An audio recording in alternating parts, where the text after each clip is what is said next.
Joe forgetting that that verse reminded me of something that happened to me. I used to tell this to my students in communications over in Vienna. Had a young lady in the class, and she was scared to death. After the first class, she came to me and she said, "Mr. Burch, I'm scared to death. I've never made a report before a class. I've never had to stand before a class." She says, "I'll just go all to pieces." And I told her this. I said, "Whatever mistake you make, you know I have made it myself." I've made every mistake in the book, absolutely.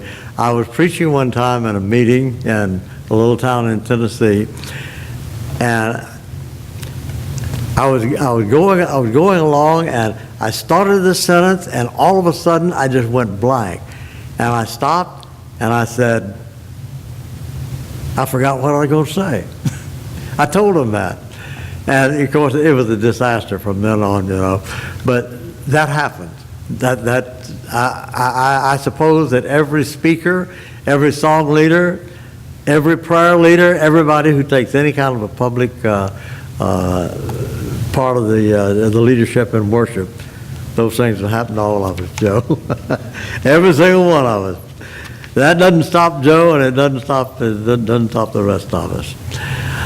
Blessed are the pure in heart, for they shall see God. Great, great statement of Jesus.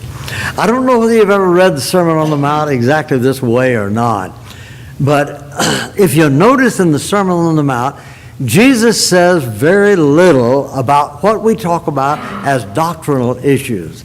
He doesn't talk about his own messiahship. That's not a big part of the Sermon on the Mount. He doesn't talk about the crucifixion or atonement or his dying. He doesn't say hardly anything about the whole idea of sin. Now, he says some things about that, but not very much. The Sermon on the Mount is the best ethical, moral guide that we find anywhere in the entire Bible. If somebody says, "I really want to know how I ought to live," study, don't just read. Study and study and study the Sermon on the Mount, because, boy, it is fine. Yes, Jesus talks about judgment in the latter part, the 7th chapter of the Sermon on the Mount. Other than that, there's almost nothing you'll find that we talk about as doctrinal issues. They're all very, very practical.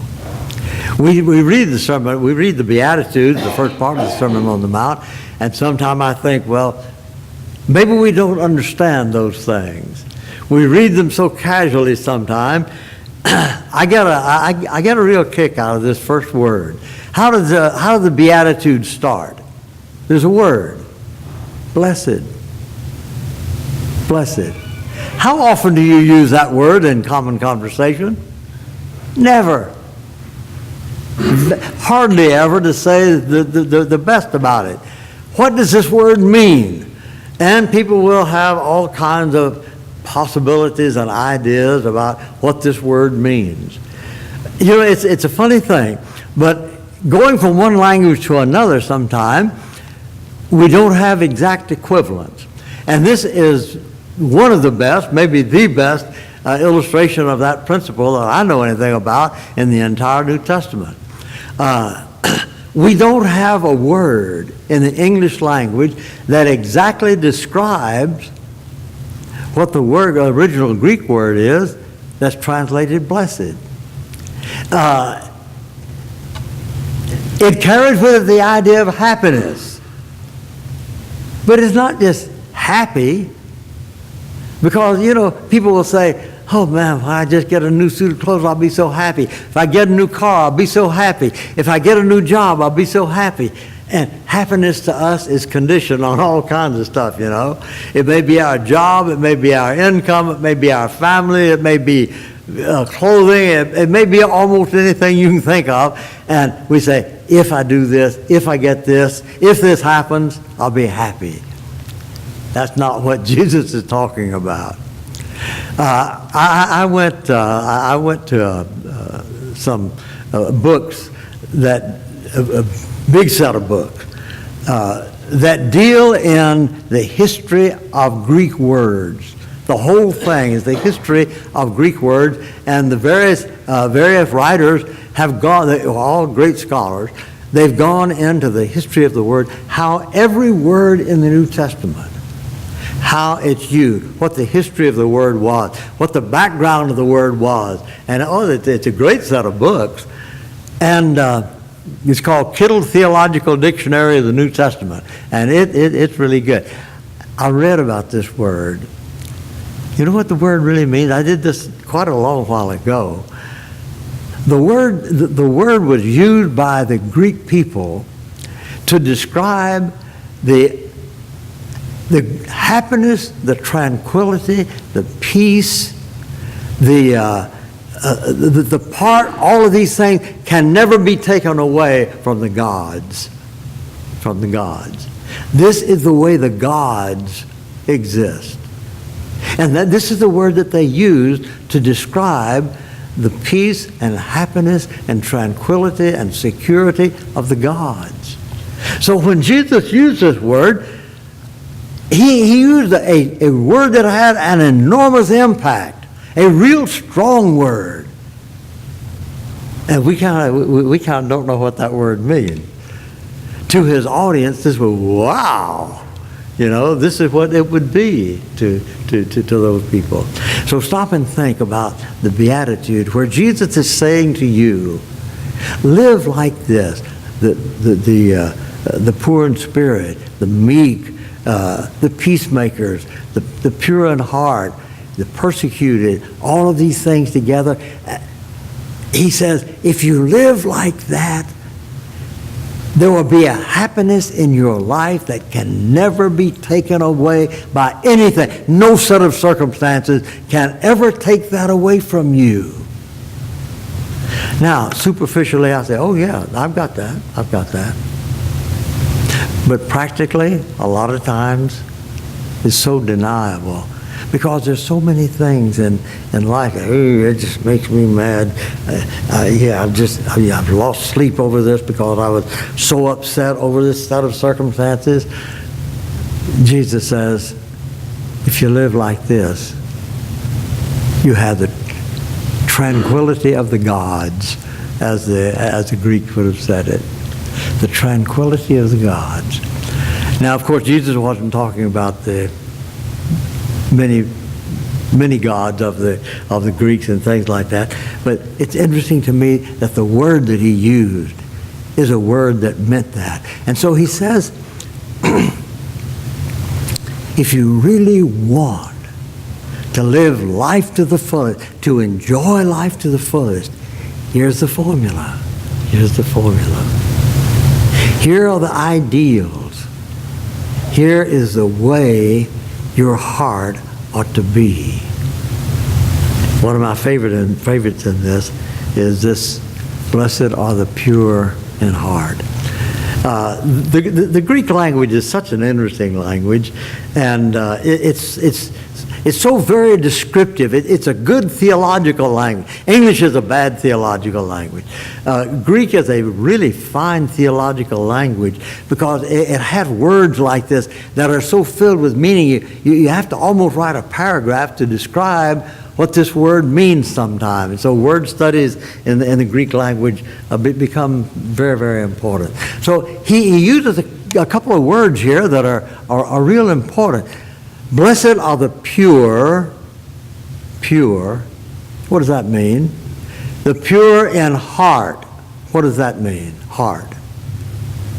These are the two key words in this whole thing. Well, what does the heart stand for?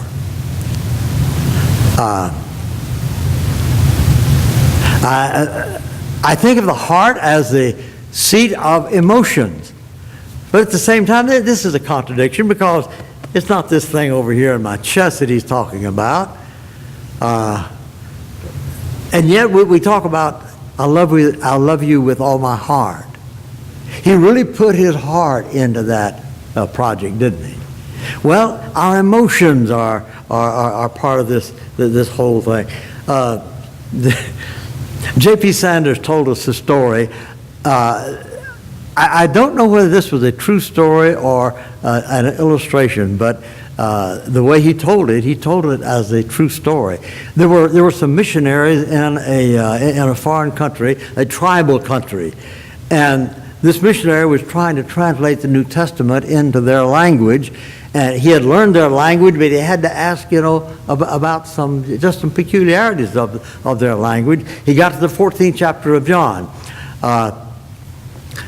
Jesus said, "Let not your hearts be troubled."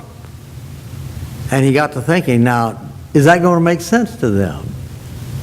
The Greek word is cardia, and that's the word we get cardiology from and so forth. But now, let not your heart be troubled.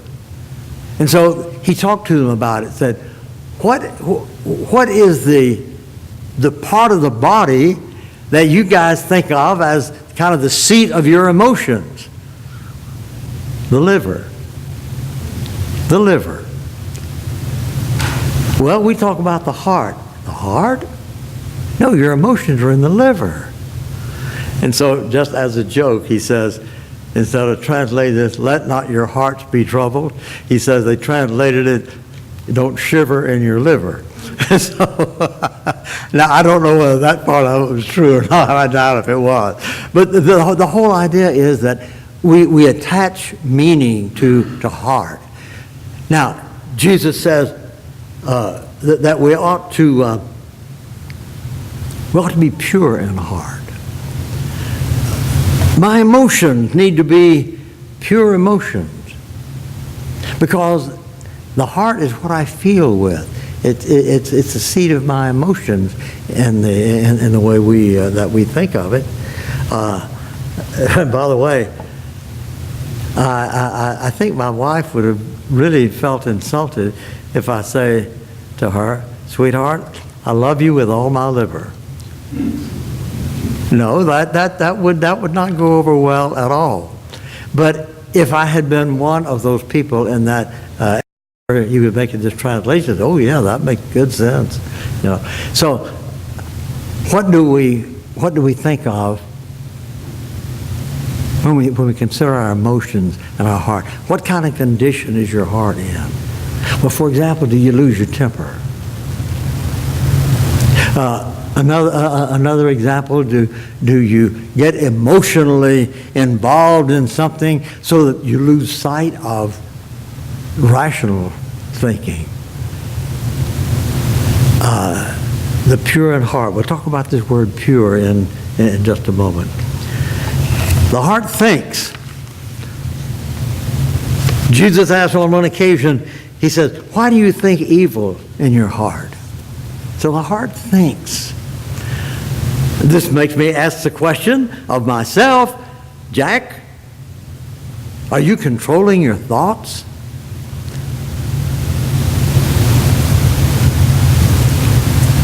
I think I've told you this before. My great uncle used to live with us, and he and I used to play chess together at night sometime. And he drank coffee and had a little sugar cube, And he picked up a sugar cube and he said, "Jack, if you drop this sugar cube and don't think of white elephant, it'll turn to solid gold." I picked that up, Every time I think about dropping it, I thought about white elephant. The whole thing was, I have a hard time controlling my thoughts. How do I control my thoughts then? When I have bad thoughts, evil thoughts, revenge, thoughts of revenge and violence or whatever the thoughts, how do I control that? I control that by keeping good thoughts constantly going into my heart, constantly going into my mind. Just keep those good thoughts. When you see, believe me, I know what I'm talking about this. When you see that your thoughts are on the wrong track and you're thinking about things you ought not to be thinking about, I'm going to get him back, I'm going to do this to him, or whatever it might be, and I see my thoughts going in that direction, I think, I got to get out of this. I've got to get out of this. How do I do it? Well, and in the Bible, Paul says, whatever things are pure and honorable and just and of good report, what? Think on these things. Think on these things. Now, that helps crowd out, I don't know about your mind, but my mind can just take a certain amount of stuff. And what my project here is, I need to crowd out that bad stuff by keeping good stuff going into it. So the heart thinks. The heart reasons also in this thinking process. The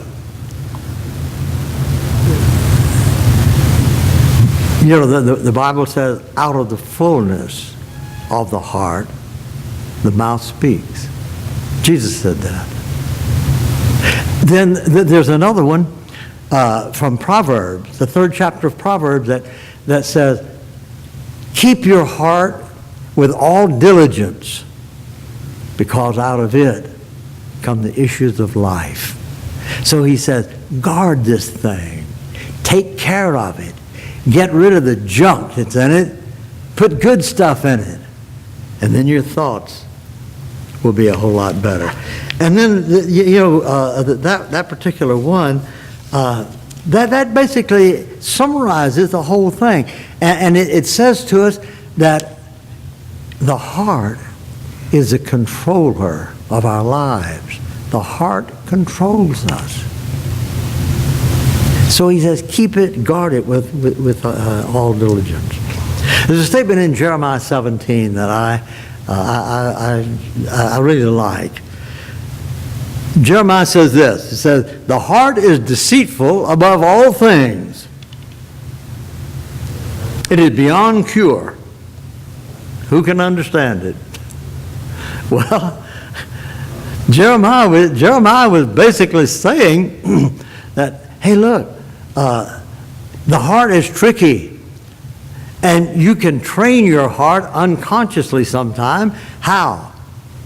Just by allowing all this trash to come into it. Allowing these things to come in unrestricted. And the first thing you know, the heart will be telling you, yeah, that's okay. Let me give you an illustration. Here's a person who does something that he knows good and well that's wrong. I shouldn't do that, but I did it. And I enjoyed it. Okay? I like it. The next time, well, I know I ought not to do it, but, nothing bad happened to him before. And he did it again. The third time, well, did it again. And the first thing you know, he can do that thing that he used to think was very bad. He can do that thing over and over and over, and now it doesn't bother him. That's what Jeremiah is talking about. The heart is deceitful. The heart learns. It learns what you teach it.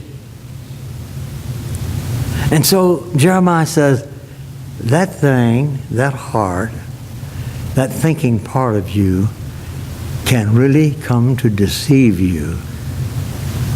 Paul talks about this in a little different way when he talks about having your conscience seared as with a hot iron. It becomes numb. That's not good. Okay, let's talk just a little bit as we close now about what does this word pure really mean? The word has two basic meanings. It has an ethical, moral character to it. The pure in heart. Their lives are ethical. Their lives are moral. They work on that. They strive with that. They do everything they can to make it what it ought to be. The heart learns that. Just like the heart learns to allow you to do wrong, the heart learns to allow you to do right. Not long ago, I read some things about the problem in the United States of lying. And at the University of Massachusetts, they ran some studies about lying, and they put some people together and had them converse with each other. These people did not know each other. They had them converse with each other for 10 minutes. And then they took them off. Each conversation was recorded. They took them off then, and they began interviewing each one of the people independently. In that, two people in each conversation here. And they began interviewing them independently and began finding out that about 30% of what they said in a 10-minute conversation, they ultimately admitted, yeah, I colored the truth up a little bit on that. I lied a little bit about that. I think it was about 30%. And then it got down to the point where the category of things that they lied about, and the categories of things that women would lie about, and the other categories that men would lie about. And the whole idea of this was that, well, the article, as a matter of fact, started out with this. You ask somebody a question, am I under oath? What does that say? If I'm not under oath, I can lie, and there are no consequences to it. If I am under oath, they may put me in jail for lying.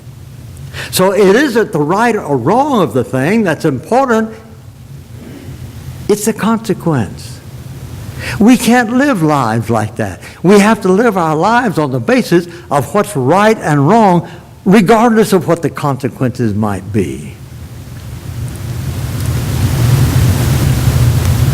And so the idea of purity of heart is that we have in our thoughts, in our emotions, in our desires, and all these things, we have an integrity that we will not violate. My mother, I forgot who it was. I told somebody this this afternoon. My mother was the most honest person I have ever known in my entire life. She taught us, you don't lie. You don't lie about big things, medium-sized things, or little things, or you don't lie about minute things. You never lie.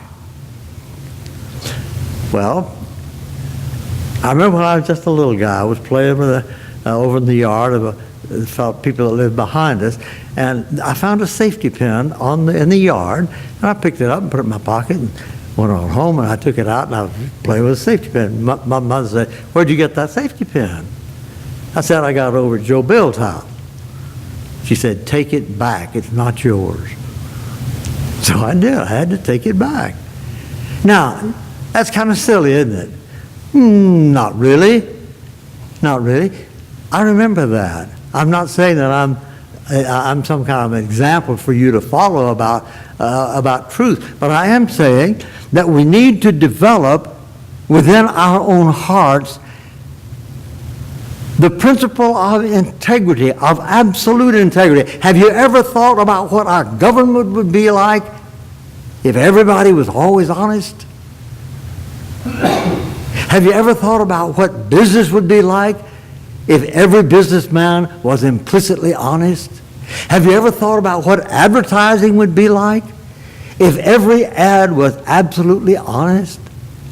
Have you ever thought about what family would be like if children, husband and wife, mother and father, always told the truth? Isn't that a simple thing? And yet it's so important. Purity of heart. Blessed are the pure in heart. And then there's one other thing that we need to talk about this word purity. I said it had two meanings. The other meaning is sincere, honest statements, unpolluted motives, for example. Unpolluted motives. So Jesus is saying, let all of your actions be through unpolluted motives. Why did you do that? Oh, I did that because it was the right thing to do. And besides that, I made $1,000 on it. Yeah. Yeah, okay, it's the right thing to do. Well, yeah, okay, it's the right thing to do. Is that really the reason you did it? Because you're so interested in doing the right thing? You do it so you can make money at it. Now, I'm not saying that's an either or anything like that at all, but I am saying that sometimes we do things for the wrong reason. We do things to bring some kind of a benefit to ourselves. And Jesus says, do what you do because it's right. Purity of heart. That's purity of our motives. That's the way we ought to live. And then let me tell you, I really believe this, that at the end of the day, when you lie down and go to sleep and you start thinking back over what's happened during the day, you don't have a guilty conscience. You don't say to yourself, well, I got away with it. Everybody thought that was a good thing for me to do. They just didn't know why I did it. Why do you do it? Why I do it is a very, very important thing in the makeup of the individual. So Jesus says, blessed are the pure in heart. The ethical, moral sense of it. The emotions that are involved, the desires, the thoughts, the reasoning, all of these things are a part of my heart. Keep it pure. Keep it motivated by the highest motivation.